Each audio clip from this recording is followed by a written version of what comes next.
हिंद दोस्तों, स्वागत है आपका आपके अपने YouTube चैनल चुन्नू जी के सेंटर पर। मैं राकेश कुमार राय उर्फ चुन्ना आपके लिए लेकर आया हूँ एसएससी एमटीएस में पूछे गए प्रश्नों को, मल्टीटास्किंग स्टाफ में पूछे गए प्रश्नों को, जो 5/7/2022 में पूछा गया सवाल है। आप देख सकते हैं, ये प्रथम पाली का सवाल है।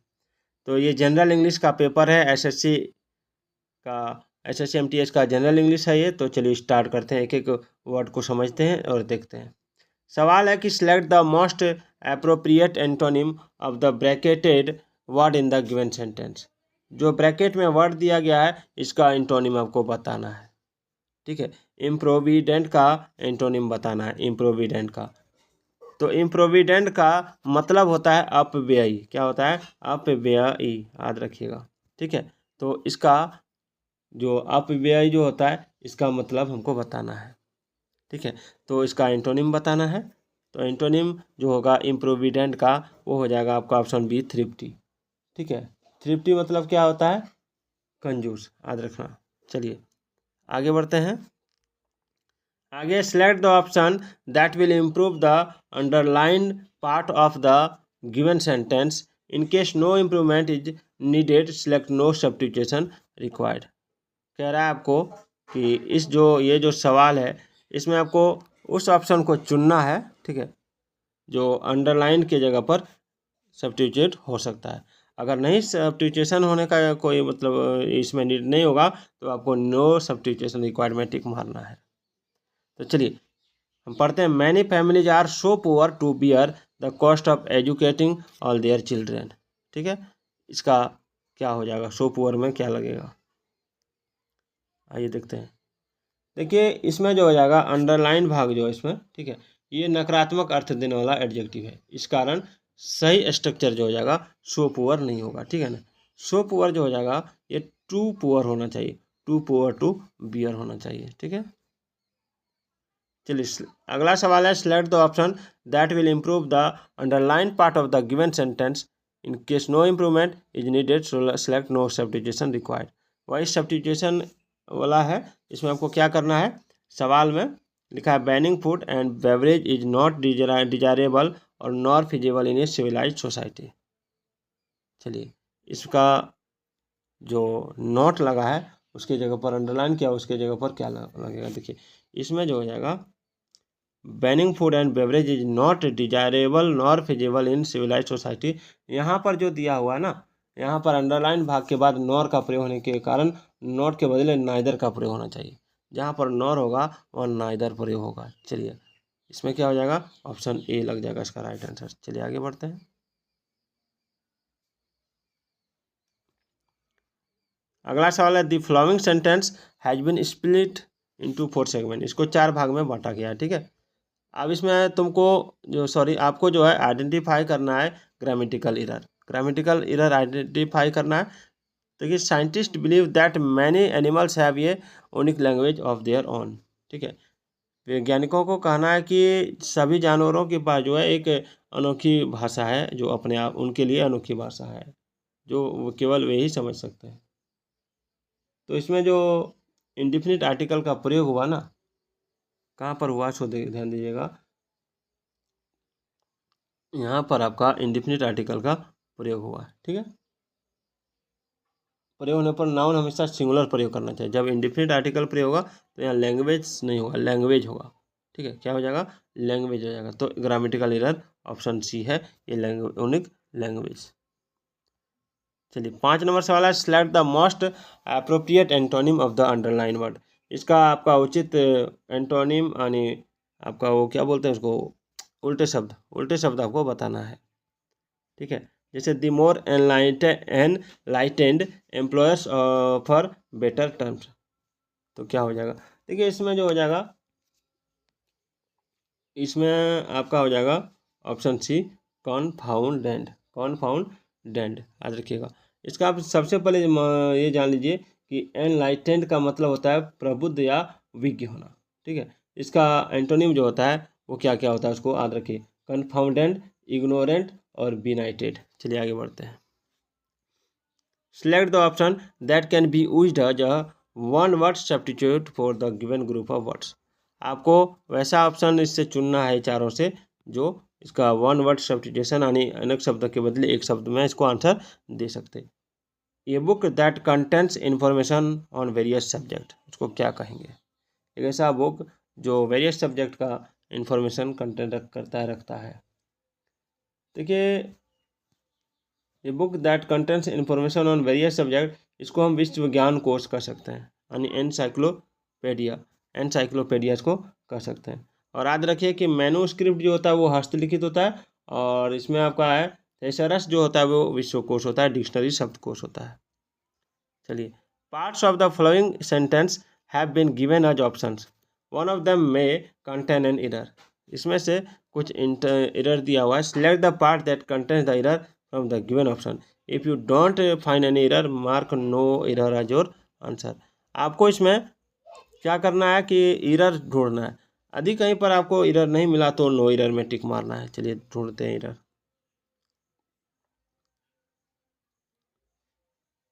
तो दिया the reduced air pressure on airline flights can lessen the amount of oxygen in passengers blood for 25%। देखिए, यहाँ पर आपको क्या बोला कि एरर ढूंढना है। क्या ढूंढना है? एरर ढूंढना है। तो इसका राइट आंसर क्या होगा? देखिए, इसमें जो फोर का प्रयोग जो हुआ है ना,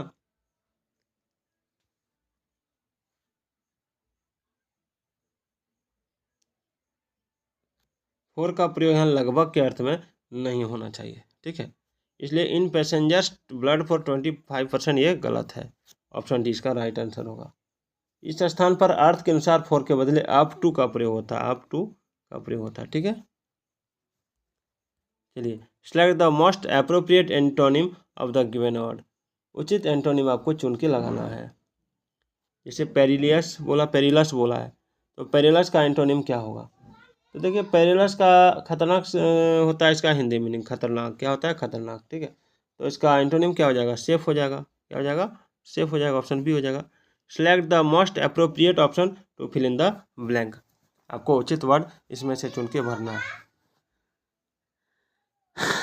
देखिए, my teacher asked me to keep dash, ये चार ऑप्शन दिया हुआ है, इससे चुनना है आपको।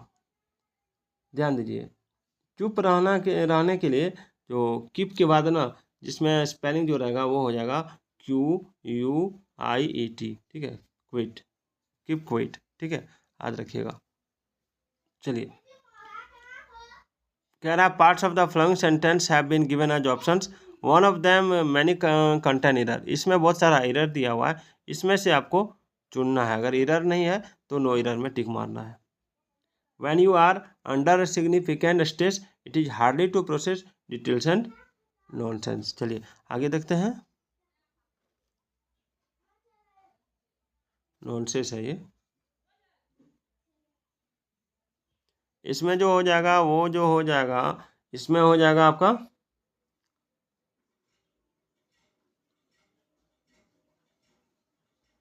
Option A, significant stress it is hardly.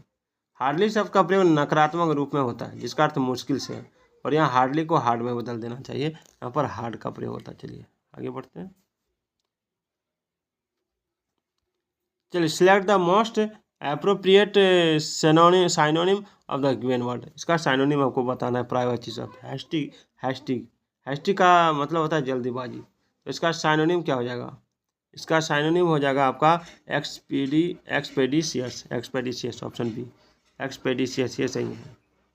और क्विक हो जाएगा, QUICK, क्विक हो जाएगा, ठीक है, फास्ट हो जाएगा, और स्विफ्ट भी हो जाएगा, याद रखिएगा।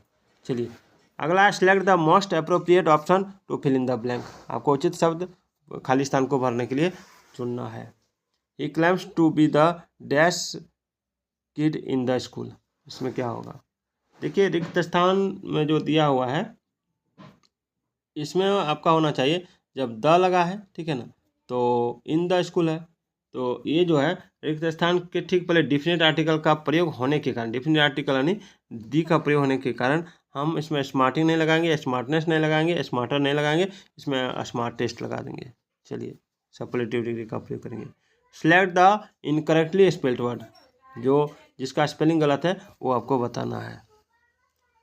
देखिए इसमें स्पेलिंग जिसका गलत है वो आपको बताना है। देखिए इसमें जो है ना, इसमें आपका ये स्पेलिंग सही है, पिजन भी सही है, पैसिव भी सही, इसका स्पेलिंग गलत है। पर टर्ब नहीं होता है, ठीक है ना, इसका स्पेलिंग होता है PERTURB, याद रखिएगा। इसका मतलब होता है किसी को चिंतित या परेशान कर देना। चलिए, select the most appropriate meaning of the given idiom. इसका उचित मीनिंग आपको बताना है। ये मुहावरा है, one's cup of tea. One's cup of tea, देखिए वंस कप ऑफ टी का मतलब होता है किसी के लिए रुचिकर होना, ठीक है। तो किसी के लिए जब रुचिकर आप होते हैं तो इसमें क्या आंसर होगा? तो इसमें आंसर जो हो जाएगा वो हो जाएगा आपका ऑप्शन बी, वंस चूजन और प्रिफर्ड थिंग, किसी के द्वारा पसंद किया गया वस्तु। Select the most appropriate meaning of the given idiom. आपको उचित मीनिंग बताना है इस इडियम का। Chew the scenery. Chew the scenery का मतलब क्या होता है? देखिए च्यू द सिनरी का मतलब होता है अत्यधिक भावुकता से कार्य करना, ठीक है। तो इसमें जो आंसर हो जाएगा वो हो जाएगा आपका ऑप्शन डू बोलते हैं D, to act overly emotional. Select the option that corrects the misspelled words in the given sentence. उस आपको ऑप्शन को चुनना है जो इसमें कुछ गलत दिया हुआ है, ठीक है। तो इसमें जो हो जाएगा, तो इसको आगे कर लेते हैं। इसमें हो जाएगा आपका surely he now has earned the respect master। इसका स्पेलिंग गलत दिया हुआ है, स्पेलिंग में सुधार किया हुआ। सही वाक्य जो है वो हो जाएगा, मास्टर का स्पेलिंग होगा यहाँ पर MASTER, ठीक है। तो यहाँ पर देखिए किसमें है, इसमें तो नहीं है, इसमें हाँ D number, surely he now has earn the respect master. चलिए डी नंबर इसका राइट आंसर होगा। अगला है select the most appropriate antonym of the bracketed word in the given sentence. इसमें आपको उचित एंटोनिम यानी विलोम शब्द बताना है, उल्टे शब्द बताना है जो अंडरलाइन किया हुआ है, ठीक है। तो the plan is to demolish the kitchen area and build a new room. देखिए डिमोलिश का उल्टा क्या हो जाएगा? देखिए डिमोलिश मतलब होता है ढाना या गिराना, ठीक है। तो ढाना या गिराना, इसका साइनोनिम जो हो जाएगा वो क्या हो जाएगा? साइनोनिम इसका होगा रोज, डिस्ट्रॉय, नॉक डाउन, ठीक है। लेकिन इसका यहाँ पर हो जाएगा ऑप्शन ए, रिफर्बिश। रिफर्बिश मतलब मरम्मत करना होता है, और कर्टेल मतलब कम करना होता है, और फॉर्ज मतलब होता है जालसाजी। चलिए आगे बढ़ते हैं। Select the option that can be used as a one word substitute for the given group of words. चलिए इसमें कह रहा है कि इसमें कौन सा वर्ड सब्स्टिट्यूट हो सकता है, ठीक है। Sorry select the option that can be used as one word substitute for the given group of words, यानी एक शब्दों के बदले अनेक शब्दों के बदले एक शब्द में आंसर देना है। ए ग्रुप ऑफ गन्स और missile launchers operated together to one place. तो देखिए दिए गए वाक्य में जो सब्स्टिट्यूट करने का अर्थ है बैटरी करना, बैटरी, इसमें जाएगा ऑप्शन सी बैटरी, ठीक है। और इसमें जो स्केटरी दिया, स्केटरी का मतलब जल्दबाजी में चलना, और कॉमेटरी का मतलब होता है कब्रगाह, और आपका सेल्टरी का मतलब होता है स्रोतों का संग्रह। चलिए आगे बढ़ते हैं। Select the option that will improve the underlined part of the given sentence in case no improvement is not needed, तो no substitution required। वही no substitution required वाला सवाल है। The water at her place was cool and had a metallic taste। क्या होगा इसमें? देखिए इसमें was cool and had के जगह पर क्या होगा? तो देखिए इस वाक्य में जो है ना, थोड़ा सा इसको आप क्वेश्चन पढ़िएगा तभी ना।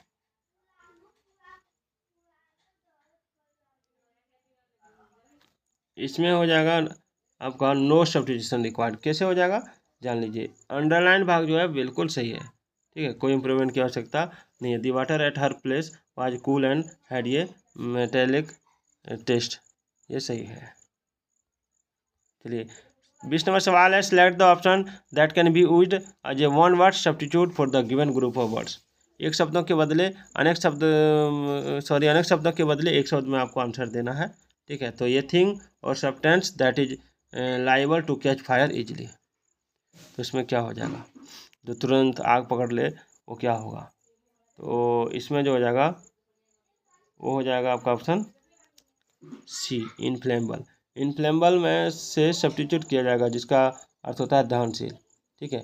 और एक्सटिंग्विशेबल का मतलब होता है, एक्सटिंग्विशेबल मतलब बुझाने योग्य, और इन ऑडिबल का मतलब होता है न सुनने योग्य, और इनकम्बस्टेबल का मतलब होता है अदहनशील। चलिए उसके बाद 21 से 25 तक आपको ये दिया हुआ है, क्या बोलते हैं उसको, एक पैसेज, ठीक है। तो इस पैसेज का मैं अलग से वीडियो बनाऊंगा, ठीक। तो फिर मिलता है अगले वीडियो में, तब तक के लिए जय हिंद जय भारत।